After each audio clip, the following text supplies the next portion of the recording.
Problem and doctor से okay fine, then उसको छेड़ना नहीं है हमको, राइट? ऐसे ही अगर कोई और बोले कि नहीं नहीं तुम्हारे ससुर का तो हेल्थ एकदम डाउन लग रहा है, कुछ और प्रॉब्लम है, कुछ तो है शायद, I think something is wrong, and if it's showing same thing. Same it is thing. showing They'll on the ask. body, it is showing in his this, and you say no no nothing has happened, फिर तो गलत है ना, फिर तो गलत है।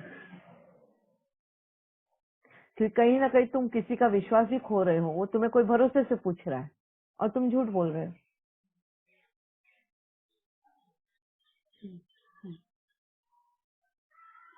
तो No, गलत है। if you tell someone, no, they are coming house and they're talking with that person is my father-in-law. If they're discussing that, then again it तो will come तुम्हें भी into तो वो one. फेथ दिखाना है, तुम जब सच बोल रहे हो तो ये फेथ दिखाना है उनको भी कि तुम ये बातें किसी को भी बोलना नहीं, इनको भी बताना नहीं कि इनको If the person is denying, then we can disclose. I feel. Yeah. If the person is denying, is not going to disclose with my father-in-law, then we can. And everyone has that soft corner for each and every person who is going through this pain. They will never ever go and tell कि अरे तुम्हें तो cancer है, कोई नहीं बोलेगा। इसके लिए तुम्हें किसी से झूठ बोलने की जरूरत नहीं है। हाँ, अगर फादर इन लॉ ने ही पूछा नहीं है, ना ही मदर इन लॉ ने पूछा है, तो तुम वहां पे झूठ बोलो ही नहीं, उन्होंने भी पूछा नहीं है तुम्हें, है ना? No. Yeah. Thank you. Om Shanti. Yes Rajni ben. हाँ प्रतिमा बहन, अगर कोई फ्रेंड कोई बोलता है, जैसे मैंने आपसे कुछ शेयर किया है या आपने मुझे शेयर किया है और मैंने आपको बोला है कि आप प्लीज किसी से डिस्कस नहीं करिए। फॉर एग्जाम्पल मैंने आपसे कुछ शेयर किया है and you me and Jaya we are very good friends, और जया आपसे पूछती है कि रजनी को ये प्रॉब्लम है, तो आप अगर कहते हैं कि नहीं मुझे नहीं मालूम, तो ये झूठ है कि ये डिनाय है, लाए है या क्या है? तो आप डायरेक्टली बोल रहे नहीं, ऐसे वक्त में अभी मुझे तो पता है, बट मैंने कमिटमेंट की है तुम्हारे से कि मेरे को ये बात किसी से शेयर नहीं करनी है। So my answer will be for Jaya Ben is you better ask Rajni Ben. Why you want to confirm from me? अगर ये रजनी बेन की बात है तो तुम रजनी बेन से ही पूछो, because again this will come under gossiping. अब बाबा इसी बात को मना करता है गॉसिपिंग के लिए, इसकी बात उसकी बात। बहुत बार ऐसे होते हैं कि फ्रेंड्स कुछ शेयर करते हैं या रिलेशन, जैसे ननद भाभी देवरानी जेठानी का, सपोज मुझे मेरी जेठानी के बारे में कुछ पता है एंड देन इफ माय ननद इज आस्किंग कि do you know this, and that time I am saying कि no I don't know but I know that, तो ये झूठ हो गया? नहीं, तो तुम यही बोलना है कि तुम्हें अगर पता है तो तुम डायरेक्टली उससे कंफर्म करो, मुझे मत पूछो। मुझे मत पूछो, बिकॉज तुमने पहले ही किसी से कमिट किया है कि तुम नहीं बताओगे। अगर तुमने इसको हाँ बोल दिया तो मीन्स वहाँ पे तुम्हारा झूठ हो रहा है। या ऐसा मैंने बहुत बार सिचुएशन फेस करी है। हाँ, तो इसके लिए हमको उधर ही उसको स्टॉप करना है, क्योंकि तुम उसको आंसरेबल हो, तुम ये जरूरी नहीं है। जी जी, you are not answerable to her. या ओके, तुम्हें आंसर देना है नहीं देना वो तुम्हारे ऊपर है। तो तुम डायरेक्टली बोल सकते हो कि तुम जाके उसी को पूछो। Okay, that will be, she will give a better answer than me. हाँ, but I usually I was saying कि मुझे आई डोंट नो। नहीं, आई डोंट नो बोलना ही नहीं, फिर वो झूठ हो गया। हाँ, क्योंकि बहुत बार मैंने ऐसे किया है। तो ऐसे जब भी होता है तो डायरेक्टली उनको यही बोलना है कि तुम उनको ही डायरेक्टली पूछ लो, वो आपको ज्यादा बेटर तरीके से समझा सकते हैं। मगर फिर भी वो अगर तुम्हें इनसे क्या तुम्हें पता है क्या तुम्हें पता है क्या, यस मुझे पता है। Why we want to feel shy और why we want to deny, मगर मैं नहीं बताऊंगी, ये मेरी मर्जी। मुझे पता है मगर मुझे नहीं बताना है। क्यों? क्योंकि तुम जाके उसको डायरेक्टली तुम पूछो, तुम्हें जरूरत है बताना, मुझे जरूरी नहीं है। Got it?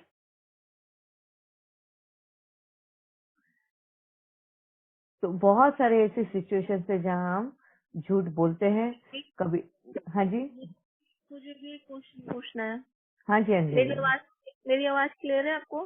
हाँ, आपका कल का भी एक क्वेश्चन है। कल का एक्सपीरियंस था दीदी, आज अच्छा। का मैं पूछती हूँ। दीदी जैसे कई बार होता है कि बच्चों के लिए हमें झूठ बोलना पड़ जाता है घर में कि जैसे बच्चे हैं, मेरी बेटियां हैं, वो तो मुझ पे फेस करती है और मुझे सब कुछ बताती है। उनको पता है कि मम्मी समझेगी तो वो मुझे बताती है, शेयर करती है। लेकिन जहाँ पे फादर की बात आ जाती है या घर के बड़े लोगों की, और जैसे दादा दादी नाना नानी या और फैमिली के लोग, जहाँ पे कई बार होता है इकट्ठे होते हैं और उस सिचुएशन में कई बार फंस जाते हैं। जैसे बेटी की बात, सपोज बेटी बाहर गई है फ्रेंड्स वगैरह के साथ में, मुझे पता है कहाँ गई है, बट मैं फैमिली फैमिली वाले पूछते हैं कि कहाँ है, संजोली कहाँ है, ये वो, तो फिर उस वक्त ना मुझे सिचुएशन में झूठ बोलना पड़ जाता है।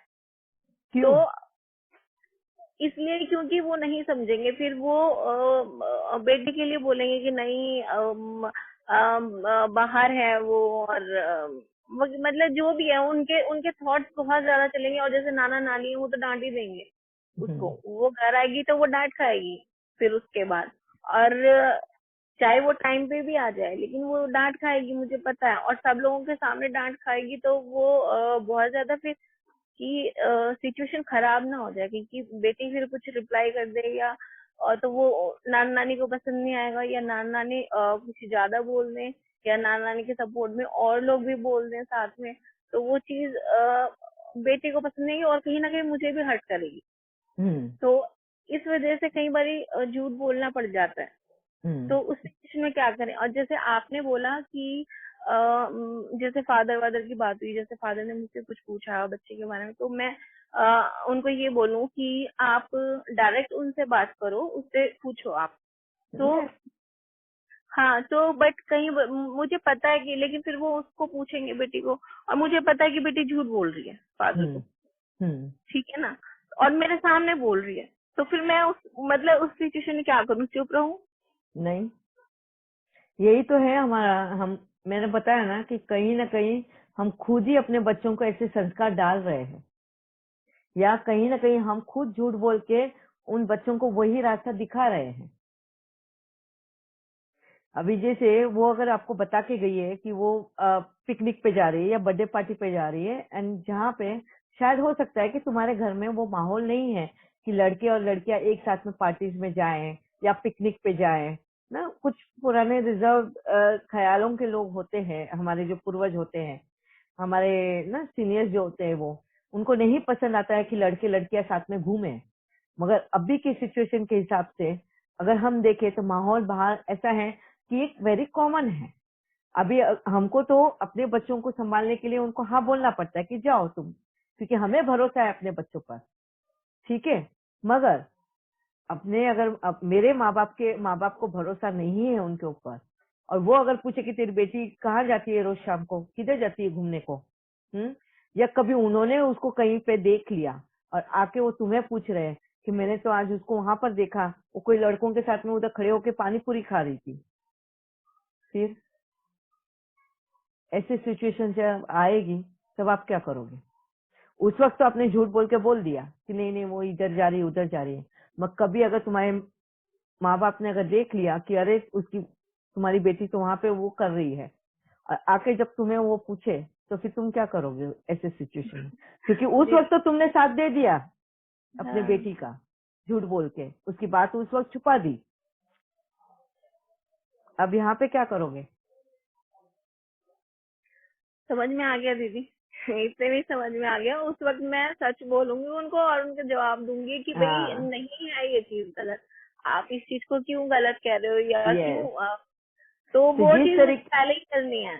हाँ, तो जिस तरीके से हमने आज की दुनिया को एक्सेप्ट किया है, उसको समझा है और उसमें डर नहीं है, अगर हमने अपने बच्चों को अच्छे संस्कार दिए हैं तो हमें उसकी तरफ से बिल्कुल भी डर नहीं लगना चाहिए। हमें अपने आप के अपने संस्कारों पे भरोसा रखना है। तो यही बातें हमें अपने माँ बाप को भी समझानी है। जब उनको समझाएंगे तो हमें झूठ का सहारा नहीं लेना पड़ेगा। अभी अगर समझो ऐसी सिचुएशंस आई, अगर समझो तुमने अपने माँ बाप से झूठ बोला, तो कल को तुम्हें लगता है कि तुम्हारी बेटियां तुम्हारे से सच ही बोलेगी हमेशा? नहीं, क्योंकि ये रास्ता तुमने खोला है उनके लिए। उनकी झूठ साइड लेकर ये रास्ता भी तुमने ही बताया उनको झूठ बोलने का। आगे चल के ऐसी कुछ चीजें हो जाएंगी जो शायद वो तुम्हें भी ना बता पाए, तो वो तुम्हारे से झूठ बोले। और फिर तुम उस वक्त क्या बोलोगे उसको, क्योंकि तुमने भी तो अपने माँ बाप से झूठ बोला है ना। और यही वजह है कि हमें कभी भी कहीं पे भी कैसी भी सिचुएशन आ जाए मगर झूठ का सहारा नहीं लेना है। हमारी कन्विंसिंग क्वालिटी जो होती है वो बढ़ानी है। हमें सामने वाले को समझाना है उस अपनी बात को कि हमने हाँ क्यों बोला, हमने ना क्यों बोला, ये बातें उनको समझानी है, ना कि उस सिचुएशन से बचने के लिए झूठ बोल देना है। हमें कभी अगर डांट भी खानी पड़े तो डांट भी खा लेनी चाहिए। कभी कभी ऐसा हो जाता है अपने बच्चों के वश आकर हम ममता के वश आके उनको इजाजत तो दे देते हैं जाने की, जहाँ पे डैडी मना कर रहे हैं उस चीज को करने के लिए, मगर वो उनको पता है कि माँ तो मान जाएगी, और बच्चों को भी पता है कि कहाँ पे उनको किस चीज को मनवाना है। वो बहुत चालाक होते हैं कि कब किस वक्त में माँ के पास जाना है, कब किस वक्त में बाप के पास जाना है, और वो उन सिचुएशन से बहुत अच्छे से फायदे लेते भी है ना। मगर माँ और बाप ने भी ये ध्यान रखना है कि उन्होंने झूठ का सहारा नहीं लेना है। अगर तुमने माँ ममता के वश आकर अपने बच्चे को हाँ भी बोल दिया है उस चीज को करने के लिए, और उसे जाके किया भी है, और समझो उसमें लॉस आ गया या कुछ गलत हो गया है, तो ऐसे वक्त में पिताजी आके डांटेंगे ही कि मैं तो मना कर रहा था, और बहुत क्रोधित भी हो जाएंगे बहुत, मगर वहां पे सच ही बोलना और उस गुस्से को पॉजिटिवली लेना, सीखने के हिसाब से लेना कि नेक्स्ट टाइम पे फिर से ऐसी गलतियां ना हो, क्योंकि उनके खुद के भी कुछ एक्सपीरियंस होते हैं, कुछ हमारे खुद के भी एक्सपीरियंस होते हैं। उन्होंने उन एक्सपीरियंस के हिसाब से ना बोला रहता है, तो उसको भी रिस्पेक्ट करना सीखना है। पहले अपने बेटे को, अपने बच्चे को समझाना है कि तुझे अगर ये करना है तो पहले डैडी क्यों ना बोल रहे हैं, इसके पहले वजह ढूंढ के निकाल। अगर वो वाजिब है तो फिर ठीक है, अगर नहीं है तो I am also with your dad. हाँ, हमें कभी भी इसके लिए सॉल्यूशन ढूंढना है, मगर झूठ का या बेसलेस सहारा कभी नहीं लेना, क्योंकि हम ही कहीं ना कहीं अपने आने वालों को रास्ता वही दिखा रहे हैं। अगर हम आज रीजन देंगे, कल को हमें भी रीजन से सुनने हैं। आज हमने एक झूठ बोला है, कल को वो एक झूठ छुपाने के लिए और 100 झूठ का सहारा लेना है, और फिर हमारे पर कौन विश्वास रखने वाला है। तो बाबा बोलता है ना, देन यू आर कैरेक्टरलेस। हमने विश्वास ही खो दिया है तो कैरेक्टरलेस हो गए ना, हम किसी के काम के ही नहीं है, क्योंकि विश्वास बहुत बड़ी चीज है। ट्रस्ट, एक भरोसा बहुत बड़ी चीज है। मतलब उस पे दुनिया कायम है, बोलते हैं ना, भरोसे पे और फेथ पे, ट्रस्ट पे दुनिया कायम है। अगर वही अगर टूट जाए तो किस पे भरोसा करेंगे।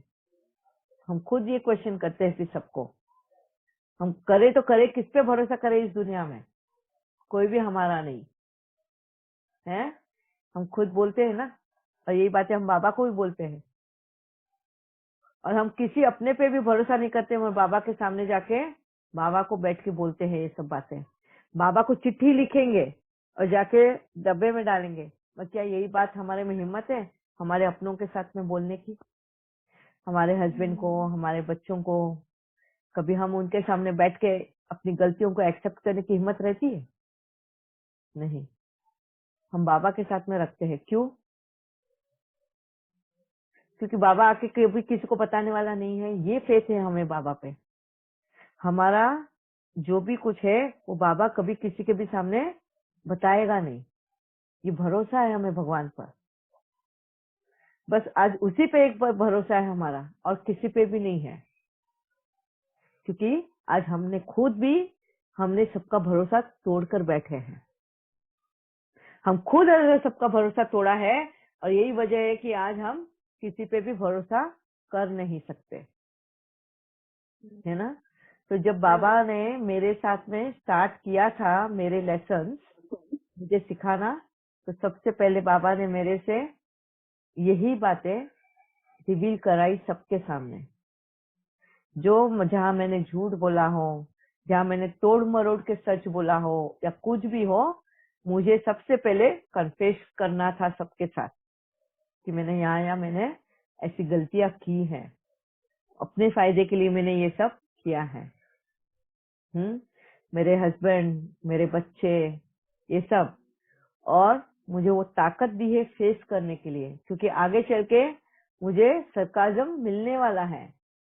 हाँ, सरकाजम यानी टॉन्टिंग हम बोलते हैं ना, मुझे टॉन्ट करते हैं, वो टॉन्ट सहन करने की भी शक्ति हमें रखनी है कन्फेशन के बाद में, क्योंकि सामने वाला हमें आसानी से छोड़ेगा नहीं। क्यों?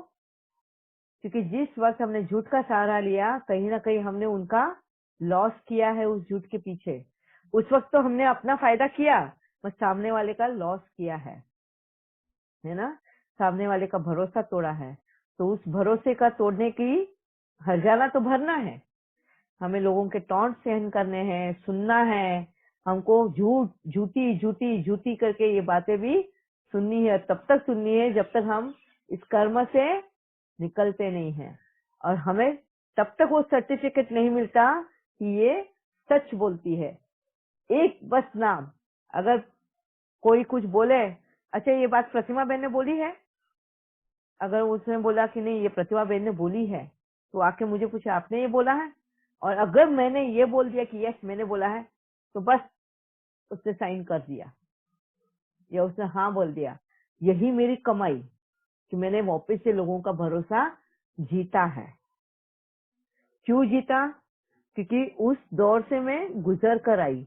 वो बोलते हैं ना, मैंने पहले कन्फेशन, बाद में सरकाजम, फिर सब कुछ सहन करते हुए मैं इस जगह पे आके खड़ी रही कि जहाँ बाबा ने मुझे सर्टिफिकेट दिया सच्चाई का, सत्यता का, कि आज मुझे अगर सत्य का सर्टिफिकेट किसी को भी चाहिए हो, तो वो लोग आज मुझे आकर पूछते हैं कि प्रतिमा ये सच बोला है, ये सच है। और जब मैं अगर हाँ बोलूं तो 100% वो आंख मूंद करके सच मानते हैं। तो ये मेरी कमाई, सत्यता की, सच्चाई के रास्ते पर चलने की। बहुत बार रूहानी सेना में भी फोटोज पोस्ट करने के लिए आते हैं, कोई फेसबुक से उठाते हैं, कोई कहाँ से उठाते हैं, सिर्फ फॉरवर्डेड मैसेजेस लिया और कर दिया फॉरवर्ड कि हाँ ऐसा है।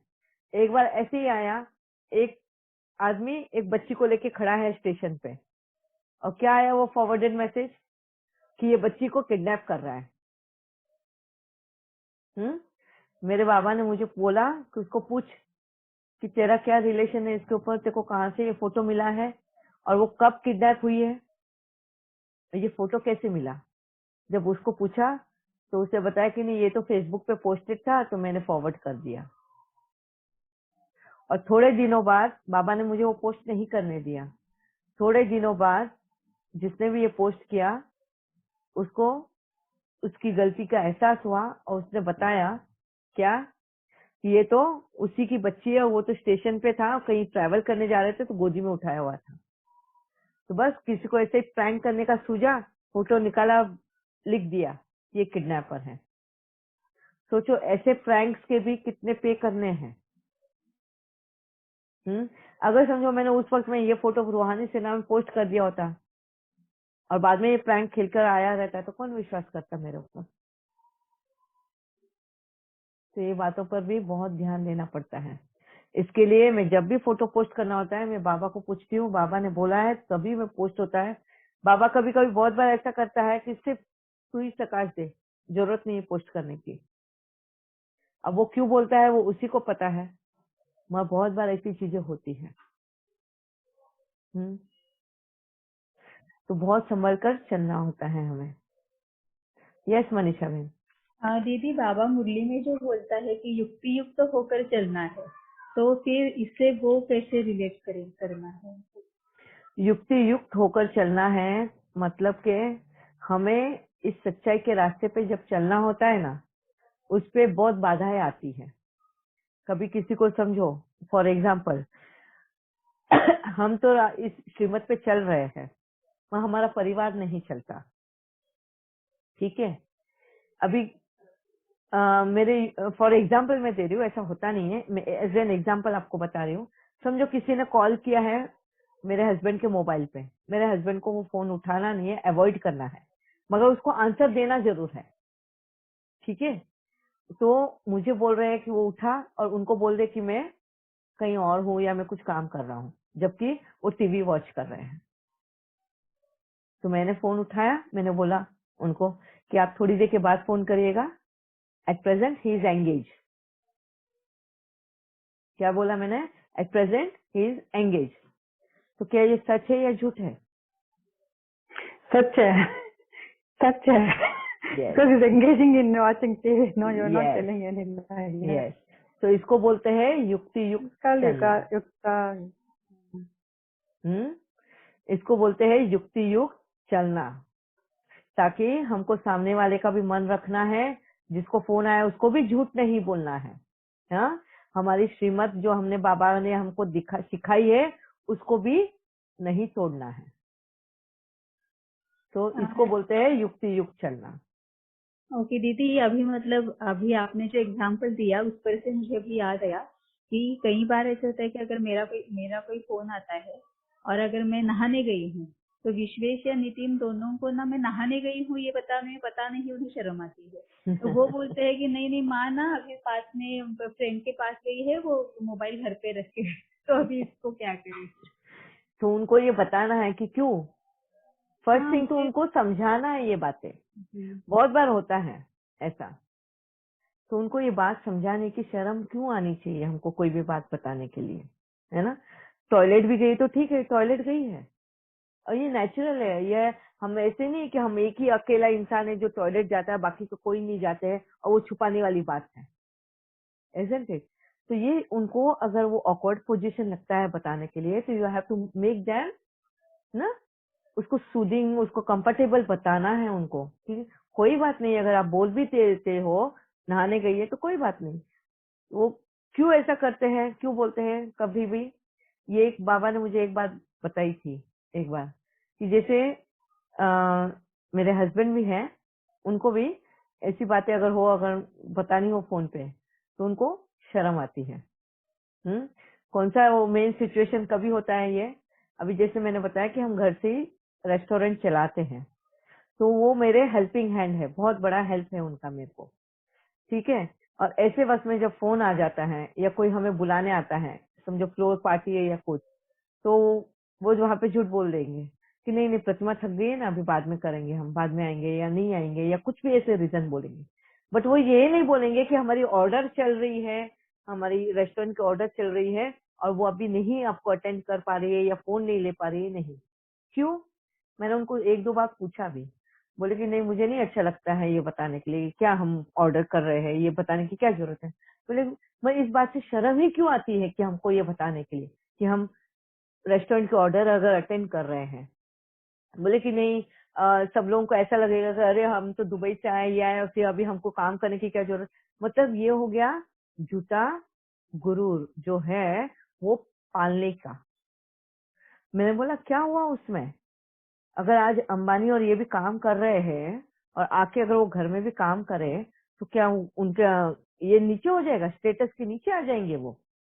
उनको ये बात मैंने समझाई। मैं बोला आपको रोल मॉडल बनना है कि रिटायर्ड होने के बावजूद भी, इतना पैसा होने के बावजूद भी हमको अंतिम क्षण तक काम करते रहना है, हमको अपने आप एंगेज रखना है। आज हमको दुनिया को रास्ता दिखाना है। जो जैसे रिटायरमेंट हो जाता है लोगों का, ये हो जाता है, उनके पास कोई काम नहीं होता, कुछ नहीं, फालतू में गॉसिपिंग में लग जाते हैं, इधर उधर की बातें करने में लग जाते हैं। उनको आप रास्ता दिखाना है। जब इस तरीके का उनको मैंने कन्विंस किया, उनको समझाया ये बात, आज उनको गर्व लगता है ये बात बताने के लिए वी आर रनिंग रेस्टोरेंट। आज उनको गर्व लगता है बताने के लिए कि we are attending our orders. पहले अगर कोई आ जाए तो मुझे हेल्प नहीं करते थे, फिर मुझे अकेले ही करना पड़ता था क्योंकि उन सबके सामने वो किचन में खड़े हो पराठा सेकने के लिए, तो उनको शर्म आता था। इवन मेरी मेड जब मॉपिंग के लिए आती थी ना, तो उसके सामने अगर ऑर्डर आ जाए तो वो मुझे हेल्प नहीं करते थे। मगर आज बिंदास, वो भी मेंटली एक्सेप्टेबल। अब उनको झूठ नहीं बोलना पड़ता, ना ही झूठ दिखाना है, क्योंकि उनको कन्विंस कराया अब पॉजिटिव वे में बताया, उसका अचीवमेंट बताया कि you have to become a role model for someone. अभी हमारे रिलेटिव्स भी आते हैं, उनकी माँ भी आ जाती है या कोई भी हो, वो सबके सामने रेस्टोरेंट का ऑर्डर ये हेल्प करने के लिए मेरे साथ खड़े रहते हैं। आज उन्हें कोई भी बात का शर्म नहीं आता। So this is what we have to do, कि हमको झूठ का सहारा ना लेते हुए उनको समझाना है, उन सिचुएशन को उनको कन्विंस करना है उन बातों को एक्सेप्ट करने के लिए। ठीक है, और कुछ किसी का कोई क्वेश्चन? क्योंकि टाइम अप हो रहा है। ये झूठ का और भी हम कल सेशन चलाएंगे, क्योंकि ये बहुत इंपॉर्टेंट है। हमें पता ही नहीं कि इनके इफेक्ट्स क्या होते हैं और किस तरीके की हमको भोगनी है, और उस वक्त वापस हम झूठ का सहारा लेते जब भोग रहे होते हैं। Again we are creating instead of putting full stop. किसी को कुछ बताना है? कोई क्वेश्चन है और ऐसे सिचुएशंस में कि क्या करें? ठीक है, फिर हम कल कंटिन्यू करें। ठीक है, ओम शांति। थैंक यू दीदी, ओम थैंक यू। शांति दीदी। ओम शांति दीदी। और अगर किसी के पास ऐसे कुछ और क्वेश्चंस हो तो लेकर आना, क्योंकि यहाँ पे सब मैं भी सीख रही हूँ आप सबके साथ साथ। मुझे भी बहुत बहुत और गहराई में बाबा सिखा रहा है सब कुछ। जी दीदी, वैसे मुझे एक टॉपिक पे पूछना था कि जब हम अभी बात चली थी ना कि कुछ आत्माएं मेंटली रिटार्डेड जो लोग होते हैं, वो मेंटली रिटार्डेड है या फिर जब एनास्थीसिया दिया जाता है या जो भी कोमा में होते हैं, तो उससे रिलेटेड मतलब वो मुझे एक नॉलेज वो चाहिए। एक्चुअली क्या मतलब कर्मास क्या थे उनके ऐसे? कर्मास क्या थे और उस वक्त क्या होता है, मतलब अगर कोमा में है तो कौन सी वो आत्मा की क्या स्थिति होती है? हाँ, वो क्या स्थिति उनकी, इस पर भी मुझे। Yes, even I have the same doubt. Yeah, and I have experienced this all things, so I will share my experience also. कि मैंने बताया ना कि मुझे बाबा ने हर उस चीज से मेरे को गुजारा है, इवन कोमा की स्टेज से मेरे को गुजारा है। मेंटली रिटार्डेड जो आत्माएं होती है उनकी भोगना कैसी हो सकती है, वो भी सिचुएशन से मुझे गुजारा है हर जगह से, ताकि मैं उस चीज को समझूं, एक्सपीरियंस करूं, and then only I can share that. So we will take this topic tomorrow. Please also tell me what is our duty. What is Our duty. So my sister is a mentally retarded child. हाँ, What should I do for her? yeah, surely we will share it tomorrow, because it's a long thing, because this is again the sharing of karmas. अगर हमारे karmas उससे जुड़े हैं तभी वो हमारे साथ में वो आएंगे, ऐसा it will come to us. दीदी मेरा भी एक क्वेश्चन है। हाँ जी दीदी, जैसे आपने बोला था ना कि आपने अपने पास्ट बर्थ का वो एक्सपीरियंस बताया था कि जहाँ पे आपकी सास थी उन्होंने आपके पैर में जलती हुई लकड़ी लगाई थी, तो वो नेक्स्ट आपके इस जन्म में भी आपका वो बर्थ मार्क बन के आया है, कैरी ऑन हुआ है। हाँ, तो मैं ये पूछ रही हूँ कि वो तो पिछले जन्म में लगाया था, तो इस जन्म में वो बर्थ मार्क कैसे आ गया आपके पैर पे? यस, बहुत वंडरफुल क्वेश्चन आपने पूछा। एक्चुअली क्या हुआ, ये बर्थ मार्क मेरा इसके लिए कैरी ऑन हुआ था क्योंकि जिस दिन ये मेरा पैर जलाया था उसी वक्त मेरे हस्बैंड दूसरे देश में चले गए थे, मुझे उस वक्त छोड़े थे। मतलब वही वक्त था जो जहाँ हम बिछड़ गए थे एक दूसरे से, क्योंकि उसी रात में वो सवेरे मेरे को छोड़ के चले गए कि वो बहुत पैसा कमा के लाके अपनी माँ को देंगे ताकि वो मुझे सताएगी नहीं, है ना। मगर उन्होंने वो पूरी रात उस जख्म को बहुत फैलाया था, और वही यादगार मैंने उस जख्म को कभी भरने नहीं दिया था, हमेशा उस जख्म को कुरेदती रही उस यादगार में कि मुझे ये याद दिलाते रहेगा कि मेरा हस्बैंड मुझे इस जलने की वजह से छोड़ के गया था, ताकि उस याद में मैं रहूं मेरे हस्बैंड के।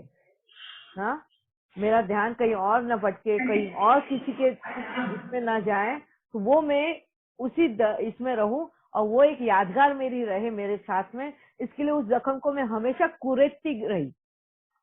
तो इसके लिए वो उसका ड्यूरेशन ऑफ वुंड हीलिंग का जो था बहुत लंबे समय तक चला और वो एक मार्क रहा मेरे और मेरे हस्बैंड का बिछड़ने का। इसके लिए वो कैरी ऑन हुआ मेरे इस जन्म में। तो दीदी ऐसे सबके साथ में होता है क्या? मतलब सब लोगों के जो बर्थ मार्क होते हैं, नहीं, बर्थ मार्क होते हैं वो होते हैं ना, जैसे मगर हर एक को पता चलेगा ऐसा नहीं है। हर एक आत्मा को समझ में आए ऐसा जरूरी नहीं है। ये मेरे को भी नहीं मालूम था ना कि ये बर्थ मार्क मेरा किस लिए था। ये तो जब नहीं, मुझे हाँ, जैसे हर बर्थ मार्क के पीछे मतलब फिर कुछ ना कुछ रीजन होता है। यस, रीजन होता है उसके पीछे।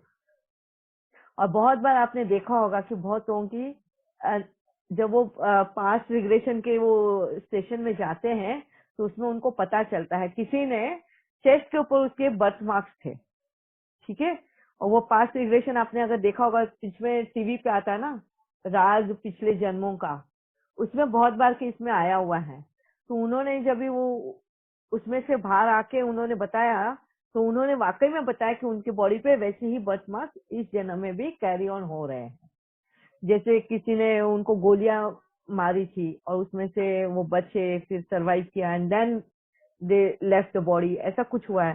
तो वो बर्थ मार्क वो कैरी ऑन किया है नेक्स्ट जन्म में। और जब पास्ट रिग्रेशन में जब उनको पता चला कि ऐसे ऐसे हुआ है और वो उस साउंड से डर रहे थे, और वो साउंड था गोली चलाने का। जब धाम से आवाज आता है, बहुत लोगों को वो डर से, उस आवाज से डर लगता है। स्पेशली जो बॉर्डर्स पे रहने वाले लोग होते हैं और अचानक से वॉर छिड़ जाता है और जो बम्बार्डिंग होता है, ये होता है, उसमें से शीलिंग्स जो होती है ना वो सारी इधर उधर फैलती है। तो किसी के एक के चेस्ट में वो घुस गई थी और उसकी मौत हो गई थी उधर। तो हमेशा जब भी इवन छोटी सी भी फटाकों के भी क्रैकर्स की आवाज सुनता था ना, दिवाली का त्योहार उसके लिए मातम का त्योहार रहता था। वो बिल्कुल भी वो आवाज सहन नहीं कर पाता था, वो रोता था, तड़पता था। बचपन से ही उसका वो हालत खराब हो जाता था जब भी वो क्रैकर्स का आवाज सुनता था। फिर उसको पास्ट बर्थ रिग्रेशन में लेकर गए, तब पता चला कि वो बॉर्डर पे रहने वाला था और अचानक से बम्बार्डिंग हो जाने की वजह से एक शीलिंग उसके चेस्ट में घुस गई थी और वो उसने अचानक से बचपन में उसे शरीर छोड़ दिया था। और मगर वो चीज वो कैरी ऑन कर रहा था अपने आत्मा, ठीक है। और जब ये पास्ट बर्थ रिग्रेशन से जब वो बाहर आया तो उसने वो मार्क भी बताया उसके चेस्ट पे, जहाँ पे लास्ट बर्थ में वो शीलिंग घुसी हुई थी। तो इस तरीके के भी होते हैं, तो कैरी दीदी ऑन होते हैं बर्थ मार्क्स। कि वो जो फियर है, जैसे हमारे साथ में कुछ होता है तो अगर हम उसको उसी वक्त छोड़ देते हैं या उसको ज्यादा मतलब मन के अंदर नहीं लेते, या फिर हम उसको अपने मन के अंदर लेके रखते हैं, उसका फियर लेके रखते हैं, या मतलब लाइफ टाइम लेके रखते हैं, तो वो कैरी ऑन हो जाता है, मतलब वो साथ में आ जाता है बर्थ मार्क। यस। अच्छा दीदी, मेरी ना मेरी बेटी है, उसका एक फ्रेंड था, तो वो बताता था कि उसको जब वो सोता था ना तो उसको नाइट में एक सपना आता था और एक ही तरीके का सपना आता था कि वो जंगल में कहीं पे है और उनका घर है, हट वट टाइप का घर है, और उसमें उसके पेरेंट्स घर के अंदर हैं और वो उसकी मम्मी खाना वाना बना रही हो और घर में आग लग गई सडनली, और वो चीख रहा है, चिल्ला रहा है, और बार बार मतलब वो यही सपना दिखता था और फिर उसके बाद उठ जाता था। उसके बाद उसे नींद नहीं आती थी, उसको नींद ना आने की प्रॉब्लम थी और ये सपना वो बार बार देखता था। तो इस चीज से वो बहुत परेशान होता था। कई बार मेरी बेटी ने बताया तो मुझे पता नहीं था, बट ऐसा क्यों होता था, मैं ये थोड़ा अगर आप बता सकते हैं तो। ये मैं डेफिनेटली तो नहीं बता सकती हूँ, मैं ये जरूर हो सकता है ये पास्ट बर्थ का रिलेटेड ही होगा या इस जन्म की उसकी इनसिक्योरिटीज होगी। हमारी कभी भी देखो, हम जब सोते हैं, छोटे बच्चे से लेके बड़े तक, जब नींद लगने वाली होती है ना, अचानक से हमें ऐसा लगता है कि हम कोई ऊंचाई से गिर रहे हैं, कभी माउंटेन से गिर रहे हैं, कभी बेड से गिर रहे हैं, कभी कहीं से गिर रहे हैं, बट किधर से तो भी गिर रहे हैं, है ना। बहुत बार ये आप सभी ने अनुभव किया होगा। ऐसे बहुत कम लोग होते हैं जिनको ये अनुभव नहीं हुआ है। ये होता है फ्यूचर को लेकर इनसिक्योरिटी का, हमारा आगे कैसा होगा। मेरे को भी ये बचपन में था, मगर मुझे किस चीज का इनसिक्योरिटी था, अपने पेरेंट्स को लेके।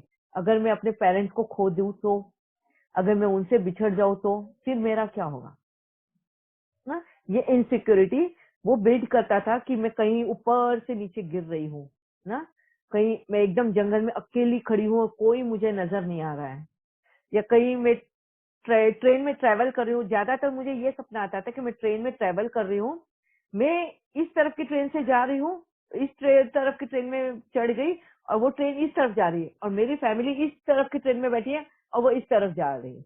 और जब ट्रेनें हिलती है तब मुझे समझ में आता है कि अरे वो लोग कोई उधर है और मैं इधर हूँ, मतलब बिछड़ने का। तो ये कभी कभी मुझे इस तरीके के सपने बहुत बार आते थे। तो ये मैंने जब बाबा को पूछा था तो बाबा बोलते हैं ये तुम्हारे फ्यूचर की इनसिक्योरिटीज, जो डिपेंडेंसी हमारी होती है दूसरों के ऊपर, ये डिपेंडेंसी की वजह से हमें ये सारे सपने इनसिक्योरिटी के तौर पे दिखाई देते हैं। अभी इसका पास्ट बर्थ को लेकर है या इस जन्म के इनसिक्योरिटीज को लेकर है, ये हम बता नहीं सकते। दीदी एक एक्सपीरियंस शेयर करना चाहती हूँ। जब ये काफी टाइम हो गया, जब मेरी नई नई शादी हुई थी उस टाइम का ये है। तो उस टाइम पे थोड़ा सर्दियों का टाइम था, तो मैं सारा घर का काम वाम निपटा के थोड़ा लेट हो गया था, जैसे लाइक 5:30-6 बजे होंगे या शायद 6, 6:30 का टाइम होगा। तो मैं जाके बेड पे लेट गई, थक गई थी थोड़ा, तो अपना ब्लैंकेट लेके लेट गई बेड पे। तो मैंने सिर्फ आंखें ही बंद करी थी और मैं पैर को फोल्ड करके थोड़ा लेटी हुई थी। तो सडनली मुझे लगा कि जैसे मेरे पैरों के पास कोई आके बैठा है और मेरे पैर और जैसे लाइक होता है ना कि जैसे झूलना टाइप का पैरों पे, मतलब ऐसे ऐसे करके हिल रहा है। और मैंने आंखें खोली तो कोई नहीं था मेरे सामने। मुझे लगा मेरा वहम है और कुछ नहीं है, और मैं फिर लेट गई।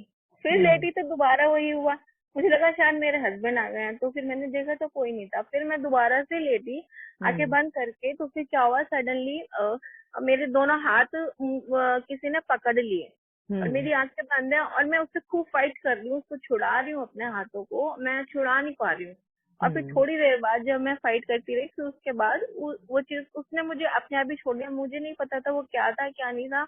और फिर उसके बाद मैं बहुत ज्यादा डर गई थी। मैं फिर रूम से बाहर भागी, फिर हस्बैंड आए मेरे, मैंने उनको बताया तो उन्होंने भी विश्वास नहीं किया कि ऐसा तो कुछ भी नहीं है घर में, और ये वो। तो मुझे वो चीज समझ नहीं आई कि वो हुआ क्यों। इसका जवाब मैं कल देती हूँ। ओके दीदी, ठीक है। ओके, क्योंकि बहुत टाइम हो गया है, बाबा पे आवाज दे रहा है। ठीक है। ओम शांति। ओम शांति। ओम शांति।